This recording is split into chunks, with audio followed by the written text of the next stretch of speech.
नमस्कार, कावेरी घेऊ. जय हिंद.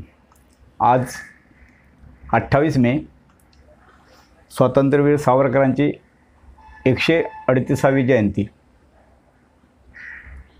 स्वातंत्र्यवीर सावरकर स्वातंत्र्य लढ्यात अनेकांनी आपापल्या प्रेम भाग घेतला. कोणी जहाल, कोणी मावळ, पण स्वातंत्र्यवीर ही पदवी किंवा ही बिरुदावली फक्त सावरकरांनाच लाभली. त्यावरून स्वातंत्र्य लढ्यातील त्यांचा सहभाग किती महत्त्वाचा आहे हे आपल्याला समजते. ते फक्त क्रांतिकारक नव्हते. स्वातंत्र्यवीर सावरकर हे शतपैलू व्यक्तिमत्व की त्यांच्या चरित्राचा अभ्यास केला. धनंजय कीरने त्यांचं चरित्र लिहिले किंवा त्यांची पुस्तकं वाचली तर आपण अचंबित होतो की एका माणसात इतके गुण आणि इतके गुण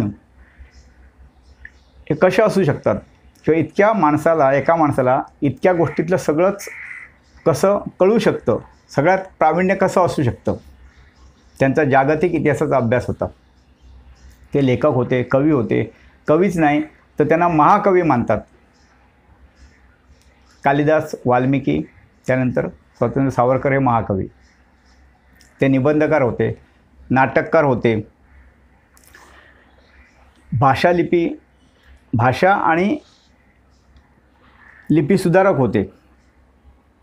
क्रांतिकारक तर होतेच, दलित उद्धारक होतं. जेव्हा अंदमानातून आल्यानंतर त्यांनी रत्नागिरीच्या वास्तव्यात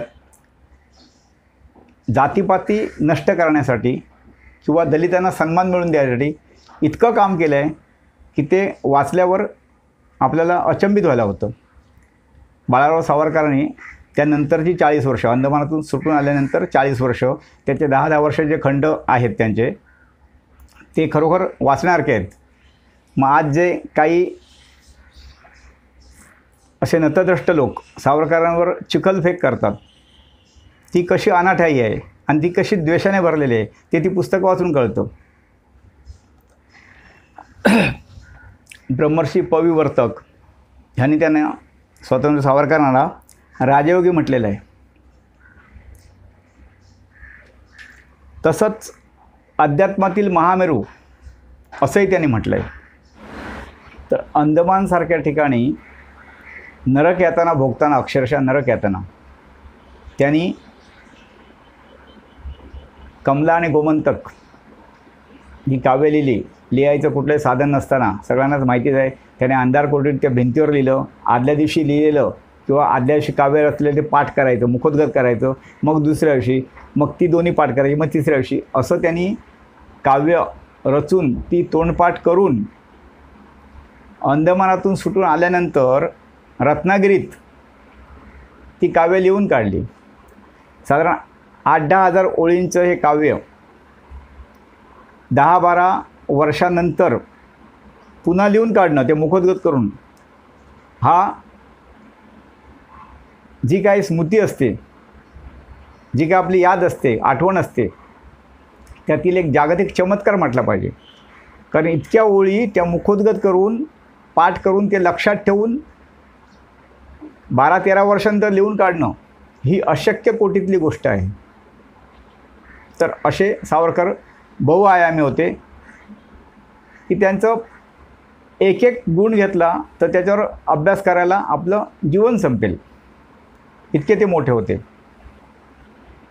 मी सावरकरांवर 2 कविता 2016-17 लिहिल्यात. आणि असं झालं की त्या कविता लिहून झाल्यानंतर 1 महिन्याभरात श्री विक्रम येडके हे एका कार्यक्रमात गडकरी रंगायतन ठाणे येथे येणार होते. विक्रम येडके जे काही देशांमध्ये फिरून देशोदेशी स्वातंत्र्य सावरकर, थोरले बाजीराव आणि इतर विषयांवर ते व्याख्यान देतात. त्यांनी भारतीय काही भाषांमध्ये गाणी पण गीतं पण लिहिलेली आहेत. तर असे व्याख्याते गडकरीला येणार होते. माझा मुलगा जो आहे रोहित, तो त्यांना फॉलो करतो, त्यांच्या इंस्टाग्राम किंवा आणखीन फेसबुक हे सगळे तो त्याचं वाचतो वगैरे येडकेंचं, आणि तो त्यांचा फॅन आहे. म्हणजे मलासुद्धा ते आवडतातच, पण माझ्यापेक्षा तो त्यांना जास्त फॉलो करतो.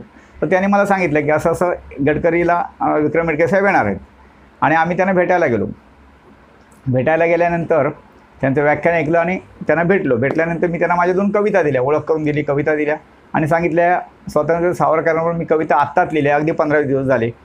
तर तुमची प्रतिक्रिया महत्त्वाची आहे. याचं कारण असं आहे की स्वातंत्र्य सावरकरांवर तुमचा अभ्यास आहे, तुम्ही व्याख्यान देता. तर ह्या कवितेत काही चूक असली तर मला सांगा किंवा कशा वाटल्या त्या सांगा, पण अभिप्राय जरूर द्या. 1-1.5 महिन्यानंतर फेसबुकला चॅटिंगमध्ये त्यांचा अभिप्राय आला की रोगे साहेब तुमच्या कविता अप्रतिम आहेत, उत्तम आहेत, मला खूप आवडल्या आणि तुमची हरकत नसेल तर माझ्या व्याख्यानाच्या वेळी स्वातंत्र्य सावरकरांवर जेव्हा व्याख्यान देणार आहे तेव्हा लागेल तसं मी त्यातले काही उतारे घेईन किंवा पूर्ण कविता पण तुमच्या नावानिशी मी सादर करेन. तर मी म्हटलं परवानगी कसली मागताय. मी त्यांना मेसेज केला की हा तर माझ्या कवितांचा सन्मान आहे, ही कवितेना खूप चांगली प्रतिक्रिया आहे आणि एका अभ्यासू माणसाची, ज्यांचं स्वातंत्र्य सावरकरांवर अभ्यास आहे, जे व्याख्यान देतात अशा माणसाची. तर त्यातील एक कविता गेल्या वर्षी 28 मेला आपण सादर केलेली आहे, किमयागार. ती तुम्हाला मनमोहक मराठी मालवणी कविता ह्या यूट्यूब चॅनलवर ऐकता येईल. आणि आज आपण त्यातली दुसरी कविता सादर करतो आहे. कवितेचे शीर्षक आहे भूतळी ईश्वराचा वावर. भूतळी ईश्वराचा वावर. कवितेला सुरुवात करूया. राष्ट्रभक्तीची कमाल सावरकर. राष्ट्रभक्तीची कमाल सावरकर, धर्माभिमानाचा कळस सावरकर. राष्ट्रभक्तीची कमाल सावरकर, धर्माभिमानाचा कळस सावरकर, श्रद्धा निष्ठा यांचे प्रमाण सावरकर. श्रद्धा निष्ठा यांचे प्रमाण सावरकर, अंधश्रद्धेवर वार म्हणजे सावरकर. अंधश्रद्धेवर वार म्हणजे सावरकर. अढळ निश्चयाचे रूप सावरकर. अढळ निश्चयाचे रूप सावरकर, धैर्य युक्तीचे नाव सावरकर. धैर्य युक्तीचे नाव सावरकर. स्वातंत्र्याचा यज्ञ सावरकर. स्वातंत्र्याचा यज्ञ सावरकर, त्यागाची परिसीमा म्हणजे सावरकर. त्यागाची परिसीमा म्हणजे सावरकर. मातृभूमीचे तेजस्वी पुत्र सावरकर. मातृभूमीचे तेजस्वी पुत्र सावरकर. इंग्रजांचे कर्दन काळ सावरकर. क्रांतिकारकांचे अधिपती सावरकर. क्रांतिकारकांचे अधिपती सावरकर. स्वातंत्र्य लढ्यातील प्राण म्हणजे सावरकर. मृत्युंजयी महाकवी वीर सावरकर. मृत्युंजयी महाकवी वीर सावरकर. हिंदू हृदय सम्राट उर्दू गझलकार सावरकर. उर्दू गझलकार म्हटल्यावर चमकलात ना. ह्याचं कारण असं आहे की सावरकरांनी उर्दू भाषेचा अभ्यास केला, उर्दू भाषा शिकून घेतली, त्यात प्रावीण्य मिळवलं आणि उर्दू गझल लिहिल्या. हे 5-7 वर्षापूर्वीपर्यंत कुणालाही माहिती नव्हतं. हे 5-6 वर्षापूर्वीच्या अभ्यासकांना असं आढळलं की सावरकरांच्या उर्दू गझल आहेत आणि ते त्यांना सापडल्या. अंदमानात जाण्यापूर्वी त्यांना उर्दूचं ज्ञान नव्हतं. म्हणजेच अंदमानासारख्या इतक्या कठीण परिस्थितीत शिक्षा भोगताना आणि इतर काही त्यांना शिकवताना त्यांनी उर्दू भाषेचा अभ्यास केला, उर्दू भाषा शिकून घेतली. कुठली भाषा शिकणं आणि त्यात थोडंफार बोलणं लिहिणं हे मोठा चमत्कार नाही, ते कोणी करू शकतं. पण त्या भाषेत कविता आणि गझलसारखा प्रकार हाताळणं म्हणजे इथं कमाल झाली. त्याला त्या भाषेचं परिपूर्ण ज्ञान पाहिजे, भाषा ती अवगत असली पाहिजे. आणि हे सगळं त्यांनी कुठे शिकले, कुठे मिळवलं हे तर अंदमानात. म्हणजे ही जशी आता गोष्ट माहिती झाली तशी आणखी पुढे किती ते गोष्टी माहिती होतील आणि ते किती प्रज्ञावंत होते हे हळूहळू कळेल. हिंदू हृदय सम्राट उर्दू गझलकार सावरकर, ऐतिहासिक ग्रंथकार विद्वान सावरकर. हिंदू हृदय सम्राट उर्दू गझलकार सावरकर, ऐतिहासिक ग्रंथकार विद्वान सावरकर, नाटककार थोर साहित्यिक सावरकर. नाटककार थोर साहित्यिक सावरकर. भाषाशुद्धी ते भाषालिपी, भाषाशुद्धी ते भाषाप्रभू सावरकर. भाषाशुद्धी ते भाषाप्रभू सावरकर.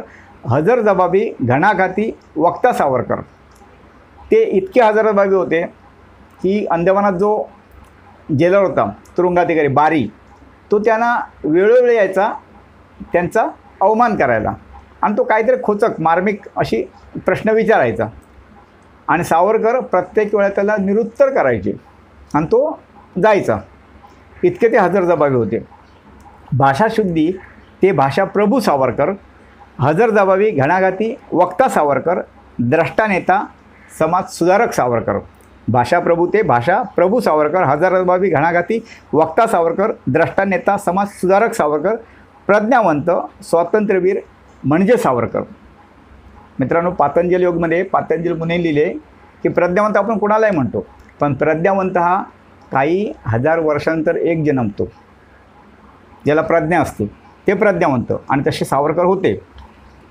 निबंधकार शाहीर सावरकर, निबंधकार शाहीर सावरकर, युगपुरुष महायोगी सावरकर, निबंधकार शाहीर सावरकर, युगपुरुष महायोगी सावरकर, विज्ञाननिष्ठ तत्ववेत्ता सावरकर, विज्ञाननिष्ठ तत्ववेत्ता सावरकर, सत्यवादी बॅरिस्टर एकमेव सावरकर. बॅरिस्टर अनेक असतील, पण सत्यवादी बॅरिस्टर एकमेव सावरकर. कारण वकील खऱ्याचं खोटं, खोट्याचं खरं करतं असं म्हणतात, आणि त्या काळातसुद्धा बॅरिस्टर होते. सावरकरांचे समकालीन बॅरिस्टर होते.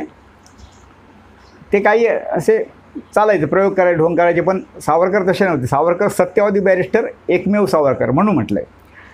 दलितोद्धारक युगप्रवर्तक सावरकर, दलितोद्धारक युगप्रवर्तक सावरकर, सहिष्णू प्रागतिक विचार सावरकर, दलितोद्धारक युगप्रवर्तक सावरकर, सहिष्णू विचार प्रवर्तक सावरकर, महान हिंदू संघटक सावरकर, महान हिंदू संघटक सावरकर, मातृभूमीचे जाज्वल्य प्रेम म्हणजे सावरकर, मातृभूमीचे जाज्वल्य प्रेम म्हणजे सावरकर.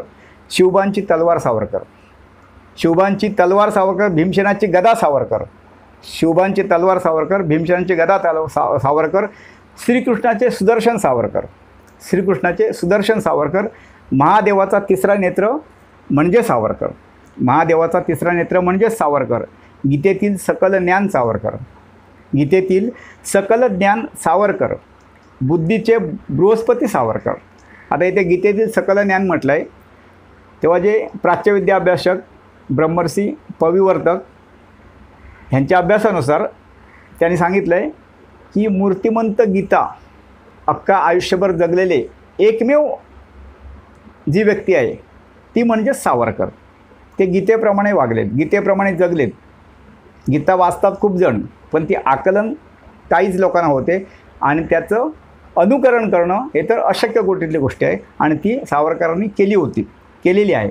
म्हणून गीतेतील सकल ज्ञान सावरकर, बुद्धीचे बृहस्पती सावरकर, विजेची चपळता सावरकर, वज्राची कठोरता म्हणजे सावरकर, राष्ट्र उन्नतीचे चक्र सावरकर, राष्ट्र उन्नतीचे चक्र सावरकर, यातना उपेक्षांचे भोग सावरकर. बघा ना तुम्ही, त्यांनी जिवंतपणे इतक्या यातना यमयातना सोसल्या, भोग भोगले. आजही त्यांच्या मागच्या यातना किंवा भोग संपत नाहीत. आजही काही नतरष्ट लोक त्यांना विविध दूषणं देत आहेत, ज्यांचा अभ्यासच नाही, जे विचारच करत नाही, फक्त प्रसिद्धीसाठी आणि हिंदू द्रोहापोटी किंवा सावरकरांच्या द्रोहापोटी किंवा आपले नेते खुजे ठरतील या भीतीपोटी सावरकरांचं अंधपतन करायला बघतात, अधपतन करायला बघतात. पण ते त्यांना शक्य होणार नाही, कारण सूर्यावर थुंकणं शक्यच नसतं, आणि काजवा सूर्यापेक्षा प्रकाशमान होऊ शकत नाही. हे जे काजवे आहेत चमचमतात तेच त्यांना सूर्य मानतात, त्या काजव्यांना सूर्य मानतात, आणि तीच माणसं या सूर्याकडे बघायला घाबरतात आणि त्यांची बदनामी करतात. राष्ट्र उन्नतीचे चक्र सावरकर, यातना उपेक्षांचे भोग सावरकर, सर्व प्रश्नांचे उत्तर सावरकर. आज देशापुढे जे प्रश्न आहेत ते सगळे सावरकरवादावर, सावरकर विज्ञानाने, सावरकर ज्ञानाने ते सगळे सुटू शकतात. जे जे सावरकरांनी सांगितलं ते आता खरं होतं आहे, ते आपण खरं झालेलं बघतो आहे. त्यांचे चरित्र वाचलं तर अशा हजारो गोष्टी दिसतील. म्हणून म्हणतो सर्व प्रश्नांचे उत्तर सावरकर, सर्व प्रश्नांचे उत्तर सावरकर, भूतळी ईश्वराचा वावर म्हणजे सावरकर, भूतळी ईश्वराचा वावर म्हणजे सावरकर. मित्रांनो, आजची कविता आवडली तर लाईक कमेंट कराच. कोण नवीन असतील चॅनलला त्यांनी सबस्क्राईब करा, जुन्यांचं राहिलं असेल सबस्क्राईब करा. पण ही कविता जास्तीत जास्त शेअर करा, आपल्या मित्रांना पोचवा. सावरकरी ज्ञानाचा आणि सावरकरांचा प्रचार प्रसार आपापल्या परीने आपल्या जमेल तसा करा. तो आवश्यक आहे. तो स्वतःच्या स्वार्थासाठी नाही तर राष्ट्राचा हितासाठी तो आवश्यक आहे. म्हणून सावरकरी ज्ञानाचा प्रसार झाला पाहिजे. माझ्यापरीने मी ह्या कवितेतून करायचा प्रयत्न केला आहे. त्याला तुम्ही हातभार लावा, तुम्ही कविता शेअर करा. धन्यवाद. आणि आता परत भेटू आपण 5 जूनला पर्यावरण दिन आहे, जागतिक पर्यावरण दिन, त्या दिवशी. धन्यवाद.